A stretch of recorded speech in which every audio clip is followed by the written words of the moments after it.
भारत माता की, भारत माता की, भारत माता की, गौ माता की, गौ माता की, गौ माता की। सबसे पहले मंच पर उपस्थित सभी सज्जन, परम आदरणीय हमारे सरकारवा महोदय, सामने उपस्थित सभी वरिष्ठ जन, सभी बहनें, सभी भाई, सबको मैं प्रणाम करता हूं। विशेष रूप से आदरणीय श्याम जी को प्रणाम करता हूं। आपने मुझे बुलाया, आप सबके सामने अपनी बात रखने का अवसर दिया। दो तीन बातें जो मेरा विश्वास है उसको शुरुआत में ही कह देता हूं। ऐसी कोई बीमारी नहीं जिसकी कोई दवाई नहीं, ऐसी कोई समस्या नहीं जिसका कोई समाधान नहीं। केवल प्राकृतिक आपदाओं को छोड़कर, भूकंप, सुनामी, बाढ़, आंधी, तूफान, बाकी जितनी मानव निर्मित समस्याएं हैं, इन सभी समस्याओं का समाधान है। अगर कोई समस्या भारत में है, वो सिंगापुर में नहीं है, इसका मतलब वो समस्या लाइलाज नहीं है। इसका मतलब या तो हमारा डॉक्टर गड़बड़ है या तुम्हारी दवा गड़बड़ है। कोई समस्या अगर यहां झारखंड में है लेकिन चीन में नहीं है, इसका मतलब या तुम्हारा डॉक्टर गड़बड़ है या तुम्हारी दवा गड़बड़ है। बड़ी सीधी सी बात है। बीमारी ठीक नहीं होने का दो ही कारण होता है, या तो डॉक्टर गड़बड़ हो या दवा गड़बड़ हो। एक्सीडेंट होने का दो ही कारण होता है, या तो गाड़ी खराब है या तो ड्राइवर खराब है। खाना ठीक से नहीं बन रहा है, दो ही कारण है, या तो खाना बनाना आता नहीं है या तो तेल मसाला खराब है। घर ठीक से नहीं बना, यानी या तो मिस्त्री गड़बड़ है या तो सीमेंट बालू गड़बड़ है।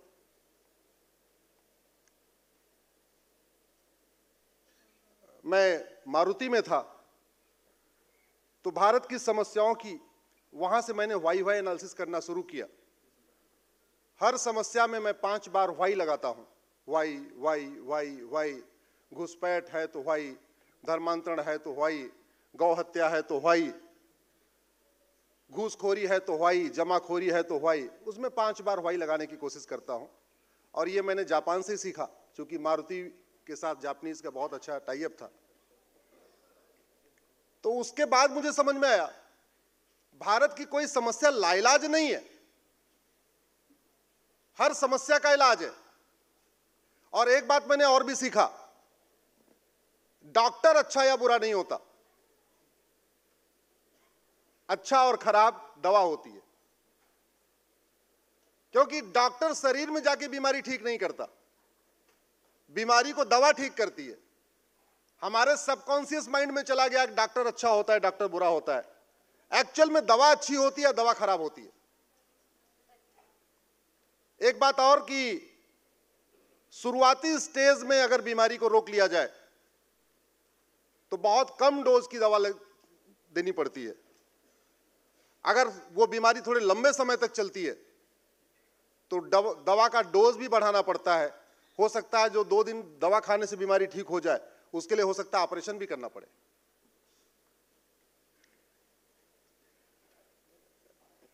सिद्धार्थ जी ने मुझे कल पत्रक दिया। उस पत्रक पे मैं सबसे पहले आदरणीय श्याम जी का संदेश मैंने पढ़ा, उसके बाद महेंद्र कुमार अग्रवाल जी का संदेश पढ़ा इसमें, फिर श्री नारायण अग्रवाल जी का संदेश पढ़ा, केदारनाथ मित्तल जी का संदेश पढ़ा। सबका संदेश पढ़ने के बाद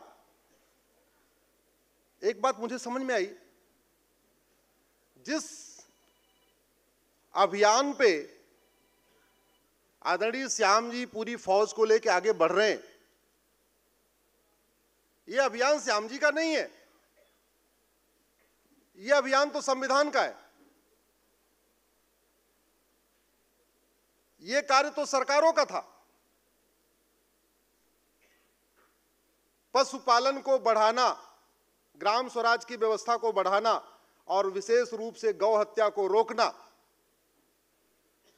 यह सरकारों की जिम्मेदारी है, केंद्र की भी, राज्य की भी। और इसी कार्य के लिए पूरा सिस्टम बना हुआ है। मान लीजिए हम एक फैक्ट्री चला रहे हैं, फैक्ट्री में अलग अलग लोग बैठे हुए हैं, सिक्योरिटी गार्ड गेट पे है, फिर अंदर एक अकाउंट डिपार्टमेंट है, अंदर फाइनेंस डिपार्टमेंट है, अंदर एचआर डिपार्टमेंट है, प्रोडक्शन डिपार्टमेंट है, क्वालिटी कंट्रोल डिपार्टमेंट, ऐसे ऐसे अलग अलग डिपार्टमेंट होते, सबका काम बटा हुआ है। तो जो हम सरकार बनाते हैं, जो सरकार चुनते हैं, उनका क्या काम है? उसमें भी काम बटा हुआ है। एक जुडिशरी है, एक कार्यपालिका है, एक न्यायपालिका है। और ये संविधान भारत का है, ये यूरोप या अमेरिका या कुवैत या दुबई का संविधान नहीं है। संविधान कहां का है? भारत का।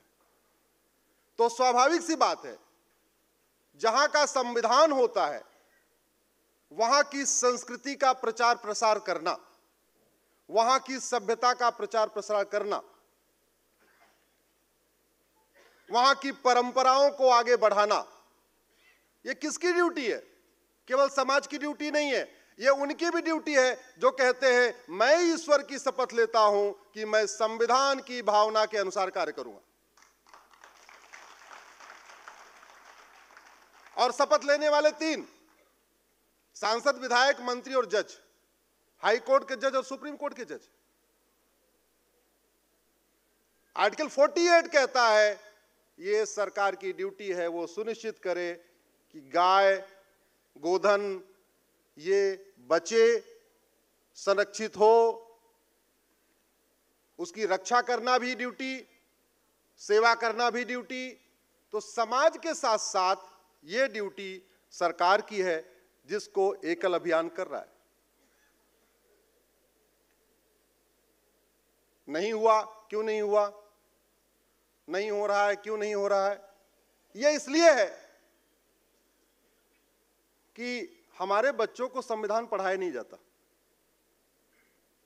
हमें सब कुछ पढ़ाएंगे, ऐसी ऐसी बात पढ़ाएंगे जो हमारे काम का नहीं है। मैं इंजीनियर बन गया, वकील बन गया, 50 साल का हो गया, आज तक मुझे sine theta plus cos theta मेरी लाइफ में कभी आया नहीं। A square plus B square is equal to 2ab, इसका मेरे जीवन में कभी उपयोग ही नहीं हुआ। बाबर, हुमायूं, तुगलक, गजनी, गोरी का इतिहास पढ़ाया, मेरी लाइफ में उसका कोई काम ही नहीं है। जो पढ़ाना चाहिए वो नहीं पढ़ाया, और जो नहीं पढ़ाना चाहिए वो सब पढ़ाया। ये दुर्भाग्य की बात है।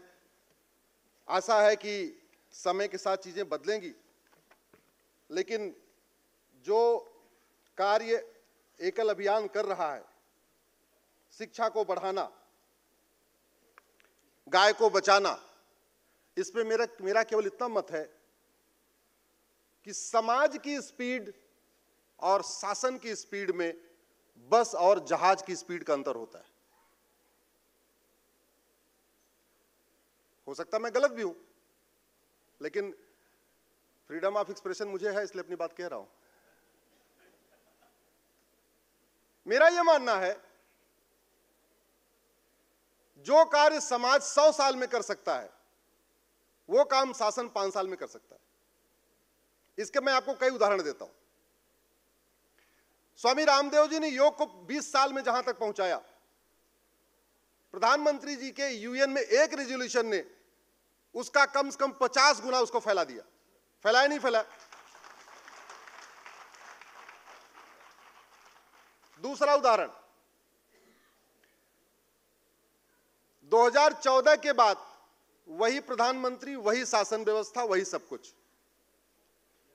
लेकिन कश्मीर में शांति 2019 के बाद बहुत तेजी के साथ आई, क्योंकि 370 चली गई। 2014 से 2000 प्रधानमंत्री भी, शासन व्यवस्था, देश में तो शासन था ही था। अंतर क्या आया? 2023 और 2014 में अंतर यह आया, सब कुछ वही है, बस केवल एक धारा खत्म हो गई।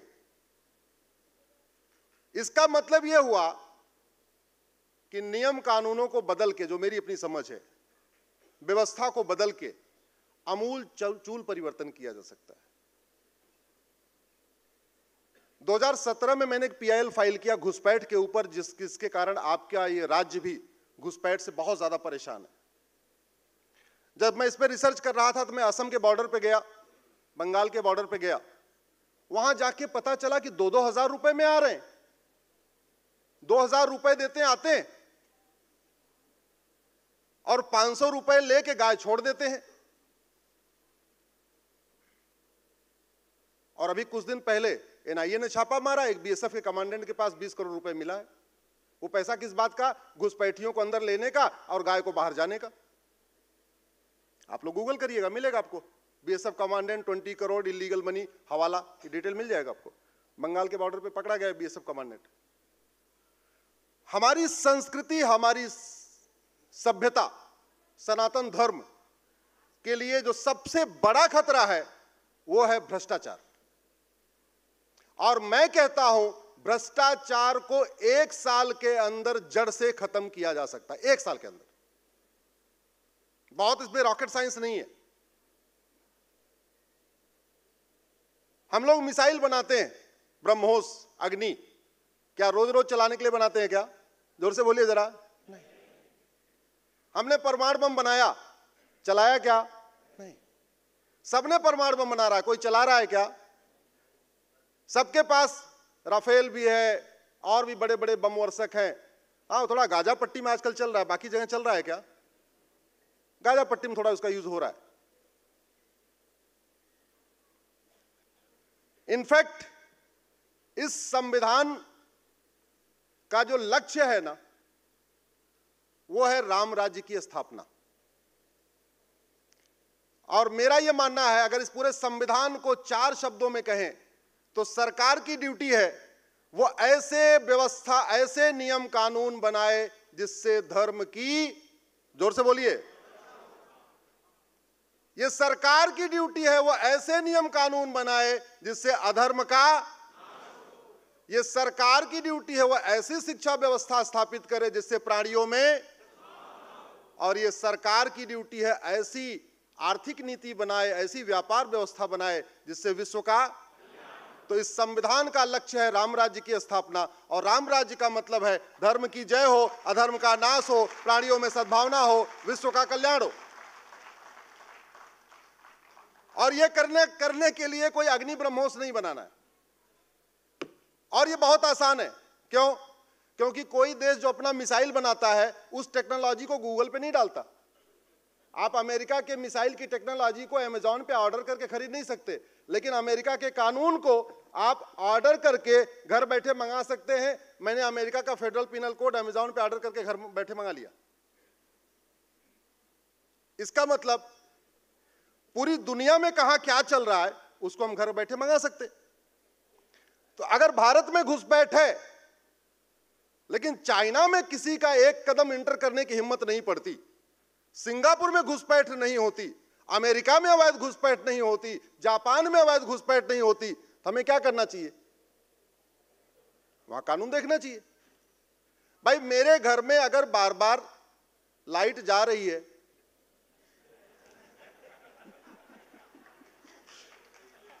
मेरे घर में अगर बार बार लाइट जा रही है तो इसका मतलब हमारे घर का इलेक्ट्रीशियन गड़बड़ है जिसने वायरिंग किया, या तो हमारे घर का वायर खराब है। हमारे घर में अगर बार बार प्लम्बर वो सीपेज हो रही है वॉशरूम में, तो या तो हमारा वो प्लम्बर ठीक नहीं था, या तो हमने जो पाइप फिटिंग लगाई, नल की फिटिंग लगाई, वो फिटिंग गड़बड़ है। जब मैं घुसपैठ पे रिसर्च कर रहा था तो पता चला घुसपैठिए 2,000 रुपए दे के अंदर आते हैं, कॉमन सर्विस सेंटर पे जाके 2,000 रुपए में आधार बनवा लेते हैं। जब एक डॉक्यूमेंट हो जाता है, एक दलाल को पकड़ते हैं, वो 2,000 रुपए में राशन कार्ड बना देता है। जब 2 डॉक्यूमेंट हो जाता है, फिर एक दलाल को पकड़ते हैं, 2,000 रुपए में बर्थ सर्टिफिकेट बनवा लेते हैं। जब 3 डॉक्यूमेंट होता है, फिर एक दलाल को पकड़ते हैं, 3 से 3,000 रुपए में ड्राइविंग लाइसेंस बनवा देता है। जब 4 डॉक्यूमेंट हो जाता है, तब वो जाके बैंक में खाता खुलवा लेते हैं। इस बीच में इलेक्शन आता है, कोई ओट जीवी और नोट जीवी नेता से मिलते हैं। वो ओट जीवी नेता उनको चारों डॉक्यूमेंट के साथ उनका बीएलओ से बात करके उनका वोटर आईडी में नाम जुड़वा देता है। जब 5 डॉक्यूमेंट हो गया, वोटर आईडी में नाम हो गया, वोट भी दे रहे हैं, और आप सबके टैक्स के पैसे से मुफ्त मकान भी ले रहे हैं, मुफ्त दुकान भी ले रहे हैं, मुद्रा लोन भी ले रहे हैं, हाउसिंग लोन भी ले रहे हैं, राशन भी ले रहे हैं, स्टाइपेंड भी ले रहे हैं, फ्री का स्कूल, फ्री में एडमिशन ले रहे हैं, फ्री में बिजली भी ले रहे हैं, दिल्ली में फ्री में पानी भी ले रहे हैं। ये करप्शन कितना खतरनाक है। और 2017 में मैंने एफिडेविट पे सुप्रीम कोर्ट को बताया है कि 5 करोड़ तो आ चुके हैं।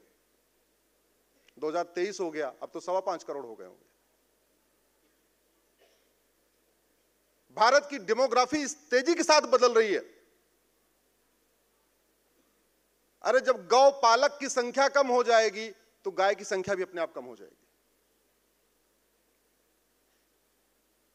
जब गाय को खाने वालों की संख्या बढ़ रही है और गाय पालने वालों की संख्या घट रही है। पहला सेंसस 1951 का 90%, अगला सेंसस 88%, अगला सेंसस 86%, अगला सेंसस 84%, अगला सेंसस 82%, अगला सेंसस 80% और अभी तो 78 पॉइंट समथिंग आ गए।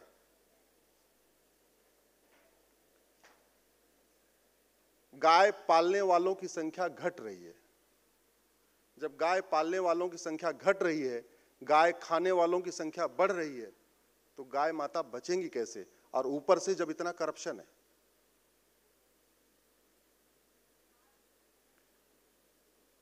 हमारी युवा पीढ़ी नशे में बर्बाद हो रही है। ऐसा कोई स्कूल कॉलेज नहीं है जहां आज की डेट में सिगरेट के पैकेट में गांजा, चरस, अफीम नहीं पहुंच रहा है। यह लाइलाज समस्या नहीं है। अभी कुछ दिन पहले सिंगापुर में एक व्यक्ति 900 ग्राम गांजा लेके गया था। भाई साहब, फांसी हुई है, फांसी। दोबारा सिंगापुर में कोई गांजा लेके घूमेगा क्या? मैंने कहा ना, जैसे परमाणु बम, ब्रह्मोस, अग्नि मिसाइल ये सब रोज रोज चलाने के लिए नहीं होती, ऐसे फांसी वाला कानून भी रोज फांसी देने के लिए नहीं होता। जैसे परमाणु बम डराने के लिए होता है, एक बार चला देते हैं, अगले 50 साल तक शांति रहती है। ऐसे एक दो को फांसी दे दिया जाता है, अगले 10 साल तक शांति रहती है।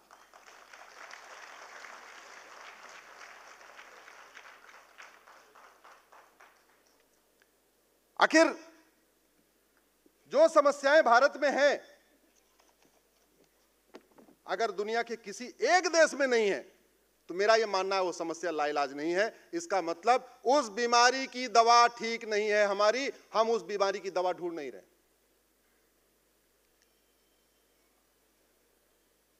मैं धन्यवाद दूंगा वर्तमान सरकार को, जिन्होंने 150 साल के बाद कानून की बुनियाद को बदलना शुरू किया है। लगभग 1500 कानून खत्म कर दिए गए हैं। 3 कानून तो अभी खत्म हुए हैं, लेटेस्ट, सब आपको पता होगा। इन कानूनों को बदलवाने के लिए एक बार मैंने तिहाड़ भी यात्रा किया था। मैं हर साल क्विट इंडिया मूवमेंट 8 अगस्त को अंग्रेजी कानून जलाया करता था, कई सालों से, पिछले 20 साल से। पिछले 20 वर्ष से हर साल 8 अगस्त को मैं सामूहिक रूप से अंग्रेजी कानूनों को जलाता था। धन्यवाद दूंगा प्रधानमंत्री जी को, धन्यवाद दूंगा सरकार को। उन्होंने इस बात को समझा कि ये अंग्रेजी कानून कितने घटिया है। जो काम मुगलों ने तलवार के दम पे किया था, वो सारे काम अंग्रेजों ने कानून बना बना के किया। अगर अंग्रेजी कानून अच्छा होता तो किसी एक अंग्रेज को सजा होनी चाहिए थी। अल्टीमेटली यहां पीड़ित भारतीय थे और परेशान करने वाले अंग्रेज थे, तो कानून था तो किसी को सजा क्यों नहीं हुई? हमने इसका चिंतन नहीं किया।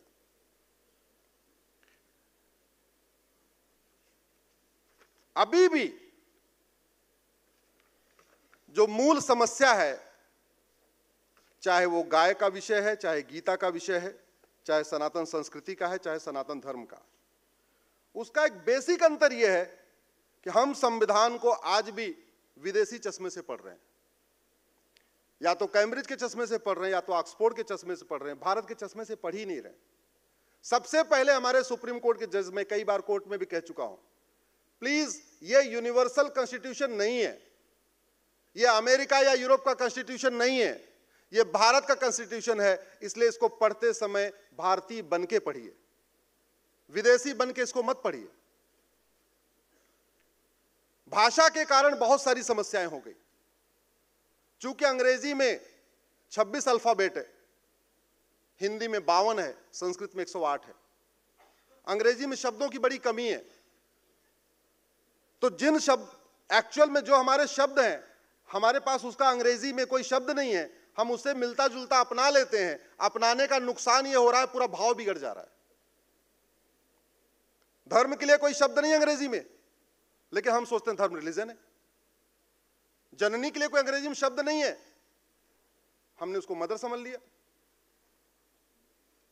गृहिणी के लिए कोई शब्द नहीं है, हमने हाउसवाइफ समझ लिया।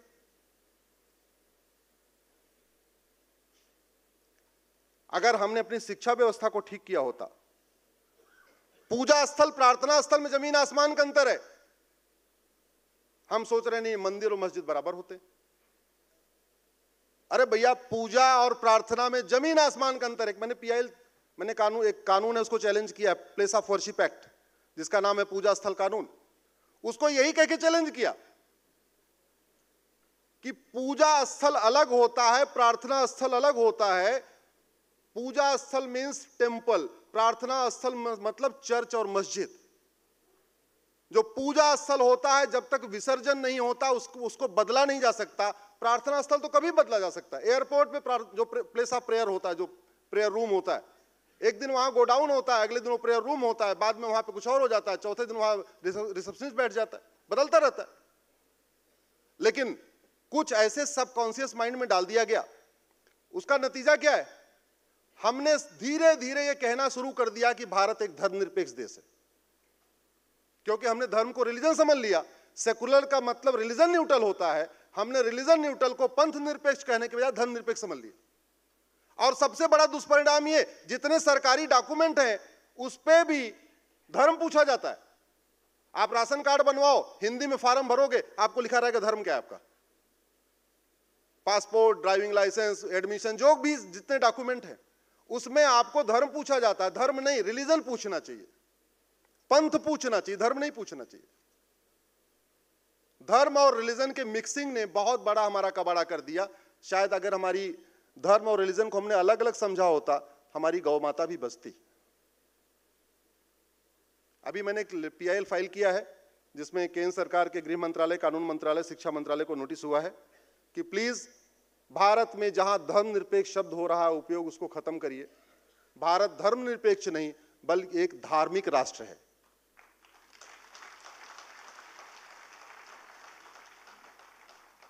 जितने सरकारी कागज है, राशन कार्ड, आधार, पोस्ट कार्ड, पोस्ट ऑफिस, जो भी है, यहां धर्म शब्द हटा दीजिए।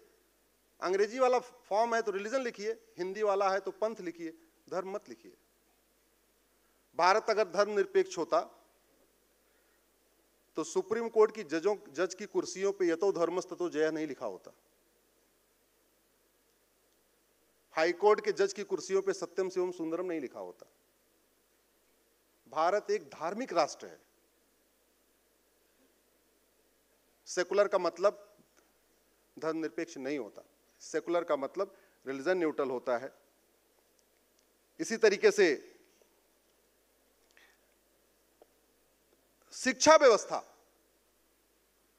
हमने चूंकि सेकुलर को धर्मनिरपेक्ष समझ लिया, इसलिए हमने स्कूलों में भगवत गीता, रामायण, वेद पुराण को पढ़ाना ही बंद कर दिया, पढ़ाने का प्रयास ही नहीं किया।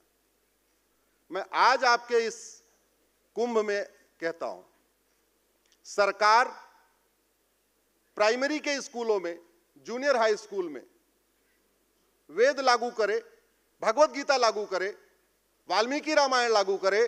क्यों? क्योंकि ये धार्मिक पुस्तकें हैं, ये रिलीजियस बुक नहीं है। रिलीजन का मतलब होता है जिसमें एक गॉड हो, एक ही किताब हो, बस उसी की प्रेयर मैंडेटरी हो, न प्रेयर करने वाले के खिलाफ कुछ भी हो सकता हो, दैट इज रिलीजन।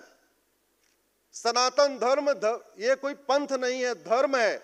आपको पूरी लिबर्टी है, किसी की पूजा करिए, पूजा करिए न करिए, संध्या करिए न करिए, मानिए न मानिए, कृष्ण को मानिए, राम को मानिए, विष्णु को मानिए, शंकर जी को मानिए, देवी जी को मानिए, जिसको मानना हो मानिए। इसलिए सनातन धर्म धर्म है, ये रिलीजन नहीं है। तो प्लीज कम से कम सब पंथ एक समान होते हैं ये कहना बंद कर दीजिए। सब धर्म एक समान कहते हैं, इसको तो बंद ही कर दीजिए, क्योंकि दूसरा धर्म नहीं है, बाकी सब पंथ है।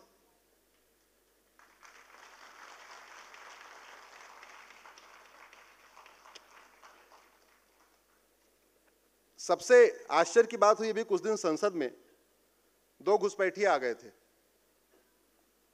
संसद में 2 घुसपैठिए छलांग लगा दिए और उसकी इतनी चिंता होने लग गई कि बोले संसद पहले बताओ ये घुसपैठिए कैसे आए, कैसे आए, कैसे आए। लेकिन संसद में घुसपैठ की चिंता करने वाले पाखंडी नेताओं को आपने कभी, जो यहां 5 करोड़ घुसपैठिए बैठे हुए हैं, उनके खिलाफ आवाज उठाते देखा क्या? उनका पाखंड देखिए। संसद में 2 आ गए, अपनी सुरक्षा की चिंता हो गई। यहां 5.5 करोड़ 2017 में आ गए थे, अब तो ये 5.25 करोड़ हो चुके हैं, जिससे पूरे देश की सुरक्षा खतरे में है। उसकी उनको चिंता नहीं है, अपनी सुरक्षा की चिंता है, इसकी चिंता नहीं है। मेरा यह मानना है कि वर्तमान सरकार ने जो भारतीय न्याय संहिता बनाई है, बहुत ही ये मील का पत्थर है। पहले के कानून और अब के कानून में अंतर ये समझ सकते हैं कि जर्जर भवन तोड़ा जा चुका है, अच्छी फाउंडेशन पड़ गई है, मजबूत नींव रख दी गई है, पिलर भी बढ़िया मजबूत बन रहा है, सरिया भी उसमें मजबूत पड़ी है। अब जरूरत आ गई है कि भारत में ये अमेरिका के फेडरल पिनल कोड जैसा 1 नेशन 1 पिनल कोड लागू किया जाए। अभी उसमें करना केवल इतना है, जो भारतीय न्याय संहिता है उसमें 4-5 अपराध आ चुके हैं। जैसे पहले आतंकवाद के लिए अलग से चल रहा था, उसको यूएपीए को उन्होंने उसमें शामिल कर लिया। बलात्कार को भी उसमें एक मजबूती के साथ शामिल कर लिया, अलगाववाद को भी शामिल कर लिया। लेकिन घुसपैठ को शामिल करना जरूरी है। घुसपैठ के लिए भी उसी भारतीय न्याय संहिता में एक चैप्टर होना चाहिए, तब घुसपैठ रुकेगी। नहीं राज्यों पे छोड़ दिया जाएगा। कोई राज्य घुसपैठी, जो पॉलिटिकल पार्टियां घुसपैठियों की वोट ले रही हैं और वहां उनकी सरकार है, वो कभी काम नहीं करेंगी। इसलिए आवश्यक है सेंट्रल एक्ट में भी एक घुसपैठ नियंत्रण के लिए भी एक चैप्टर होना चाहिए। ये बड़ा अच्छा किया इन्होंने। अमेरिका वालों ने क्या किया, 123 चैप्टर इसी में बना दिया और सारे भ्रष्टाचार अपराध, एक चैप्टर घूसखोरी, एक चैप्टर जमाखोरी, एक चैप्टर मिलावटखोरी, एक चैप्टर कालाबाजारी, एक चैप्टर नशा तस्करी, एक चैप्टर मानव तस्करी, एक चैप्टर सोना तस्करी, एक चैप्टर आतंकवाद, एक चैप्टर कट्टरवाद, एक चैप्टर मजहबी उन्माद, एक चैप्टर हेट क्राइम, एक चैप्टर घुसपैठ, सारा एक में डाल दिया। और आपको यह भी जान के आश्चर्य होगा, इन्होंने मर्डर की 10 धारा रखी हुई है। हेट क्राइम अलग, बुचरिंग अलग, मैनस्लॉटर अलग, यानी टुकड़े टुकड़े करके मारा अलग धारा, सिंपल गोली से मार दिया अलग धारा, सबके अलग अलग। अब तो सजा भी सबकी अलग अलग। जो सनातन संस्कृति के लिए जो इतना बड़ा खतरा है, उसको मेरा यह मानना है कि समाज और सरकार का मतलब नियम कानून।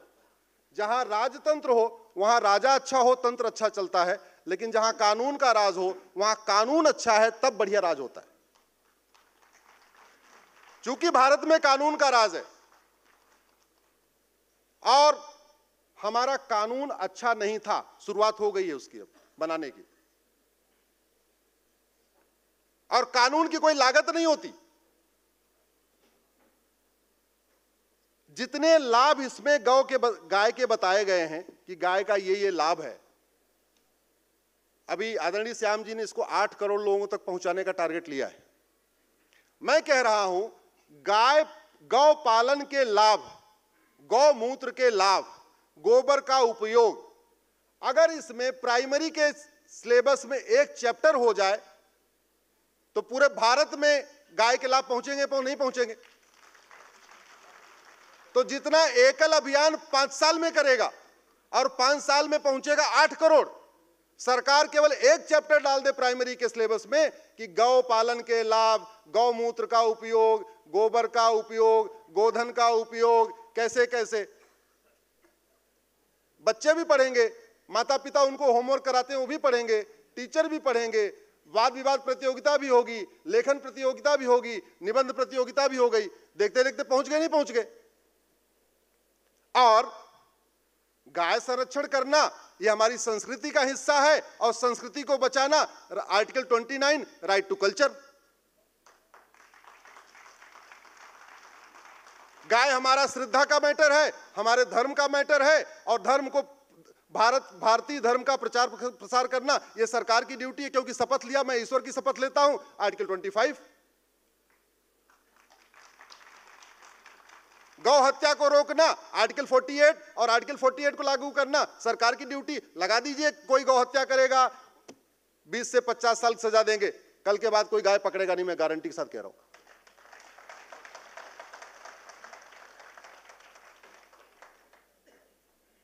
एक कानून बनाइए,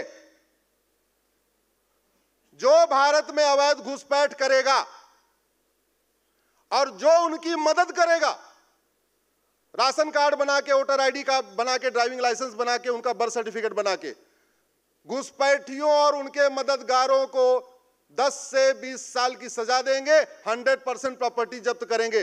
ये घुसपैठिए भारत छोड़ के भागेंगे नहीं भागेंगे?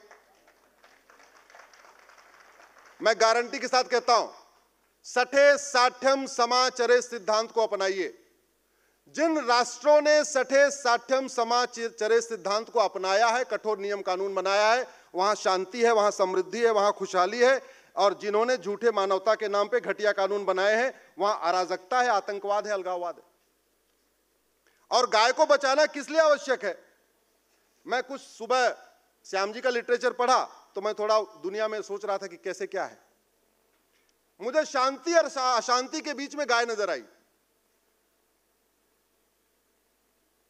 जहां जहां गाय खाते हैं वहां या तो अशांति है या तो असंतोष है। और जहां जहां गौपालन है, गाय की पूजा है, वहां अपेक्षाकृत कम पैसे में भी संतोष ज्यादा है और वहां शांति है। गाय खाना शुरू किया, अफगानिस्तान अशांत है, गाय खाने के कारण काबुल अशांत है, गाय खाने के कारण ईरान अशांत है, गाय खाने के कारण पेशावर अशांत है, गाय खाने के कारण बल्ख अशांत है, गाय खाने के कारण यमन अशांत है, कांगो अशांत है, ईरान अशांत है, इराक अशांत है, सूडान अशांत है, इजिप्ट अशांत है, सीरिया अशांत है, बांग्लादेश अशांत है, फिलीपींस अशांत है, सोमालिया अशांत है, पाकिस्तान अशांत है, नाइजीरिया अशांत है, तजाकिस्तान अशांत है, अफगानिस्तान अशांत है। आखिर इन देशों में क्या हुआ? क्या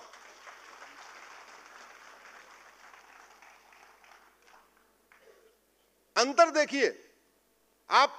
आतंकवादी घटनाओं और अशांति को अगर आप लिंक करेंगे तो उसमें आपको एक अंतर आएगा कि एक जगह गाय की पूजा होती है और एक जगह गाय को खाया जाता है।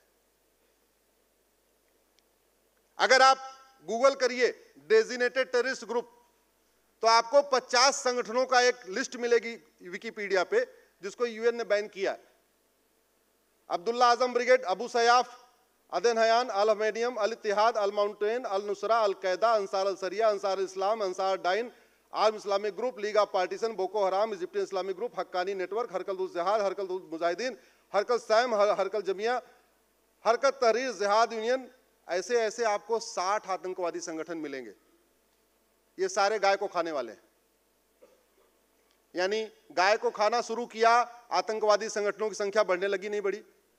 ये दुनिया के लिए अच्छा है या बुरा है? तो अशांति को रोकना किसकी ड्यूटी है? केवल सरकार की ड्यूटी है क्या? समाज की भी ड्यूटी है। आप जो आज की डेट में बड़े अच्छे देश माने जाते हैं, बड़ा सुखी माने जानते हैं, जरा देख लीजिए वहां अशांति कितनी चल रही है। पैसा आ गया है, समृद्धि आ गई है, लेकिन अशांति तो फैली है। इसलिए मेरा यह मानना है अब समय आ गया है कि अपनी शिक्षा व्यवस्था को मजबूत करें। गाय का सीधे सीधे कनेक्शन शिक्षा व्यवस्था और प्रशासनिक व्यवस्था से है। आप करप्शन खत्म करिए, घुसपैठ भी रुकेगी, गौहत्या भी रुकेगी, गौ तस्करी भी रुकेगी। और शिक्षा को व्यवस्था को मजबूत करिए। शिक्षा के माध्यम से गाय के बारे में बताइए, शिक्षा के माध्यम से अपने संस्कारों को बताइए। आज की डेट में क्या हुआ, हम अपने संस्कार को भूलते चले जा रहे। संस्कार व्यवस्था कहां पहुंची? अभी कुछ मंदिरों में संस्कार व्यवस्था हो रही है, लेकिन मंदिरों के माध्यम से या बाकी और माध्यम से जो 16 संस्कार की व्यवस्था है वो मुश्किल से 10% लोगों तक पहुंच पाती है। जो हमारे 16 संस्कार हैं उसको प्राइमरी के सिलेबस में एक चैप्टर डाल दीजिए। गर्भाधान संस्कार, पुंसवन संस्कार, सीमांतोन्नयन संस्कार, जातकर्म संस्कार, नामकरण संस्कार, निष्क्रमण संस्कार, अन्नप्राशन संस्कार, मुंडन संस्कार, कर्णवेधन संस्कार, विद्यारंभ संस्कार, इन संस्कारों के लाभ पे एक चैप्टर डाल दीजिए। अभी देखते देखते पूरे भारत को पता चल जाएगा, और भारत नहीं पूरी दुनिया को पता चल जाएगा कि संस्कार व्यवस्था के क्या क्या लाभ होते हैं। अभी बहुत सिलेक्टेड लोगों को पता है, जो इंटरेस्टेड लोग हैं उनको पता है कि संस्कार के क्या क्या लाभ है। शिक्षा व्यवस्था में जो गाय को खाते थे उनको तो हम पढ़ाते हैं। हम बाबर को पढ़ाते हैं, गाय खाता था। हुमायूं, तुगलक, गजनी, गोरी पढ़ाते थे, गाय खाता था। हमने गौपालक, गौ सेवक राजाओं को पढ़ाया क्या? हमारे सिलेबस में पढ़ा रहे हैं क्या? नहीं। राजा विवस्वान को नहीं पढ़ाते, राजा इच्छाकू को नहीं पढ़ाते, राजा कुच्छी को नहीं पढ़ाते, राजा बाण को नहीं पढ़ाते, राजा पृथ्वी को नहीं पढ़ाते, राजा त्रिशंकु को नहीं पढ़ाते, राजा धुंधमार को नहीं पढ़ाते, राजा मानधाता को नहीं पढ़ाते, राजा सुसंधि को नहीं पढ़ाते, राजा भरत को नहीं पढ़ाते, राजा असित को नहीं पढ़ाते, राजा सगर को नहीं पढ़ाते, राजा अंशुमान को नहीं पढ़ाते, राजा दिलीप को नहीं पढ़ाते, राजा भगीरथ को नहीं पढ़ाते, राजा रघु को नहीं पढ़ाते, राजा सुदर्शन को नहीं पढ़ाते, राजा अम्बरीश को नहीं पढ़ाते, राजा ययाति को नहीं पढ़ाते, राजा नाभाग को नहीं पढ़ाते, राजा दशरथ को पढ़ाते हैं। और पढ़ाते किसको है? बाबर, हुमायूं, तुगलक, गजनी, गोरी। अरे गाय के लिए राजाओं ने अपना बलिदान किया, गाय के लिए कितने युद्ध हो गए। हमें उन राजाओं को पढ़ाना चाहिए जो गाय को खाते थे, उन राजाओं को पढ़ाना चाहिए। जोर से बोलिए जरा।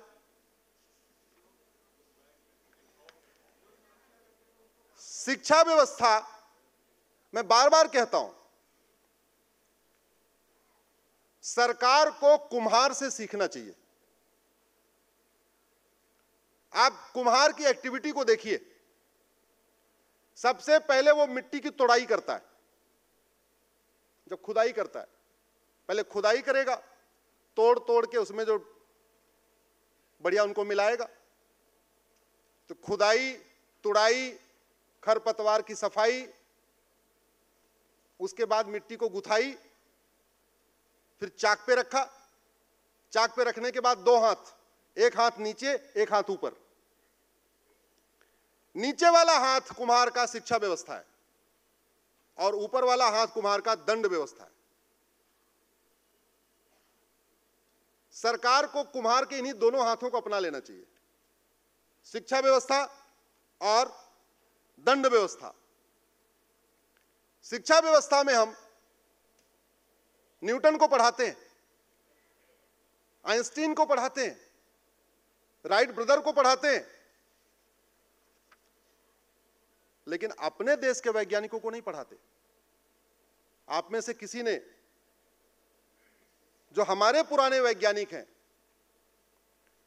जो भौतिकविद थे, रसायन शास्त्री थे, या जिन्होंने अध्यात्म में नई नई बातें बताई, उनको सिलेबस में नहीं डाला। सिलेबस में नहीं डाला इसलिए सिलेक्टिव लोग जानते हैं। मेरा जो एम्फेसिस कहने का यह है कि जो चीज समाज के माध्यम से, उदाहरण के लिए महर्षि अंगिरा, महर्षि अक्षपाद, महर्षि अगस्त, महर्षि अग्निवेश, महर्षि अजातशत्रु, महर्षि अत्रि, महर्षि अष्टावक्र, महर्षि आत्रेय, महर्षि कर्ण, महर्षि कपिल, महर्षि कश्यप, महर्षि कात्यायन, महर्षि कृपाचार्य, महर्षि गर्ग, महर्षि गोबिला, महर्षि गौड़पाद, महर्षि च्यवन, महर्षि जमदग्नि, महर्षि जैमिनी, महर्षि दत्तात्रेय, महर्षि दधीच, महर्षि देवल, महर्षि धौम, महर्षि परशुराम, महर्षि पराशर, महर्षि पुलस, महर्षि भारद्वाज, महर्षि भरुचि, महर्षि भृगु, महर्षि गौतम, महर्षि मत्रायण, महर्षि याज्ञवल्क्य, महर्षि रैक, महर्षि लोमस, महर्षि वशिष्ठ, महर्षि वात्सायन, महर्षि वामदेव, महर्षि वाल्मीकि, महर्षि विश्रवा, महर्षि विश्वामित्र, महर्षि व्यास, महर्षि वंशापायन, महर्षि सरभंग, महर्षि सुखदेव, महर्षि शुक्राचार्य, महर्षि सत्यकाम, महर्षि जाबाल, महर्षि सुतीर्थ, महर्षि सुमंत, महर्षि हिरण्यसोम, महर्षि मरीच, महर्षि अंगिरस, महर्षि पुला, महर्षि क्रतु, महर्षि सौनक, महर्षि कड़ाद, महर्षि भास्कराचार्य, महर्षि चरक, महर्षि कर्दम, महर्षि पतंजलि, महर्षि सुश्रुत, महर्षि बौधायन।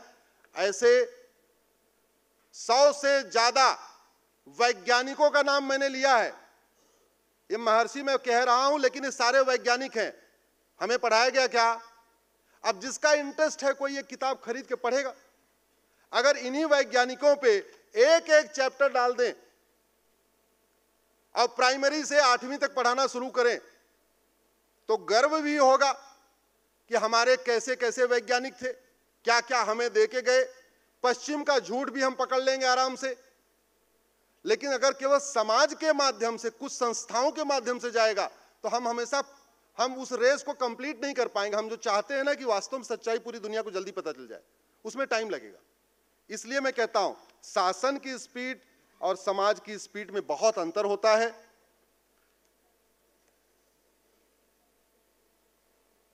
किसी भी समस्या को ठीक करने का दो ही तरीका होता है, उस समस्या के मूल कारण को शिक्षा में डाल देना और अस्थायी समाधान करने के लिए कठोर कानून बना देना। घुसपैठ का क्या नुकसान है, इसको लिए एक सिलेबस डाल देना और घुसपैठ के खिलाफ कठोर कानून बनाना, यही इसका समाधान है। धर्मांतरण से क्या नुकसान हो रहा है, मैं अपना समय की सीमा लांघ रहा हूं, मैं समझ रहा हूं श्याम जी समय के बहुत ही पाबंद हैं। अगर समय ज्यादा लंबा करूंगा तो अगली बार बुलाएंगे भी नहीं मुझे।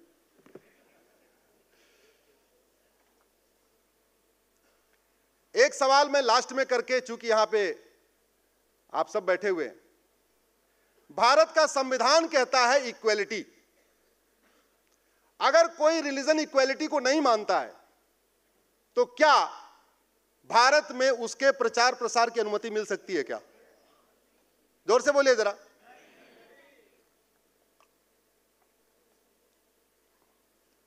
भारत का संविधान के प्रियम्बल में लिखा हुआ है लिबर्टी। चूंकि हमारे संघ के दो वरिष्ठ पदाधिकारी यहां बैठे हुए हैं, इसलिए यह सवाल मैं छोड़ के अपनी बात कंप्लीट कर रहा हूं। भारत का संविधान के प्रियम्बल में लिखा हुआ liberty of thought, liberty of believe, liberty of faith. अगर किसी रिलीजन में लिबर्टी ऑफ थॉट है ही नहीं है, सोचने की आपको इजाजत ही नहीं है, उसमें लिखी हुई बातों पे, जैसे हम वेद पे शास्त्रार्थ करते हैं या रामायण पे शास्त्रार्थ करते हैं, ऐसे उसमें लिखी हुई बातों केवल फॉलो कर सकते हैं, आप तर्क नहीं कर सकते, तो क्या उसको इजाजत संविधान देता है क्या? और इसमें लिबर्टी ऑफ वर्शिप है, लिबर्टी ऑफ प्रेयर नहीं है। पहले जमीन आसमान का अंतर समझ लीजिए वर्शिप और प्रेयर में। मैं किसी और सत्र में धर्म के ऊपर चर्चा करूंगा, वर्शिप और प्रेयर के बीच में अंतर बताऊंगा, मंदिर और मस्जिद के बीच में अंतर बताऊंगा। यह संविधान लिबर्टी ऑफ वर्शिप देता है, और अगर लिबर्टी ऑफ प्रेयर भी देता है तो क्या दूसरों के प्रति नफरत सिखाने की छूट दी जा सकती है क्या? जिस भारत में महिला को बराबर नहीं बल्कि महिला को ऊपर का दर्जा दिया जाता है, यत नारंस्यु पूज्यते रमन्ते तत्र देवता, उस भारत में अगर किसी के रिलीजन में यह लिखा हुआ है कि महिला पुरुष समान नहीं होते, क्या उस रिलीजन को भारत का संविधान मान्यता दे सकता है क्या? भारत के संविधान में लिखा है फ्रेटर्निटी। फ्रेटर्निटी मतलब भाईचारा सबके बीच।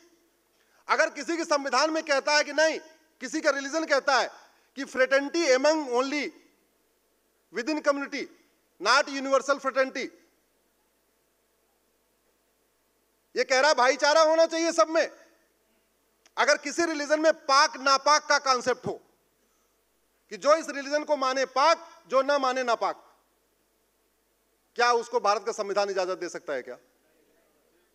प्रियम्बल में लिखा है यूनिटी एंड नेशनल इंटीग्रेशन, अगर उसको आप अपनी भाषा में ट्रांसलेट करिए तो राष्ट्र देवो भव। अगर किसी रिलीजन में राष्ट्र का कॉन्सेप्ट ही नहीं है, राष्ट्र देवो भव का कॉन्सेप्ट ही नहीं है, वंदना का कॉन्सेप्ट ही नहीं है, वंदे मातरम का कॉन्सेप्ट ही नहीं है, उसके बल्कि खिलाफ लिखा है, क्या उसको भारत का संविधान इजाजत दे सकता है क्या? मैं चाहता हूं इस पे एक बार सुप्रीम कोर्ट के जज बताएं, क्योंकि सुप्रीम कोर्ट के जज ही संविधान के सर्वोच्च इंटरप्रेटर है।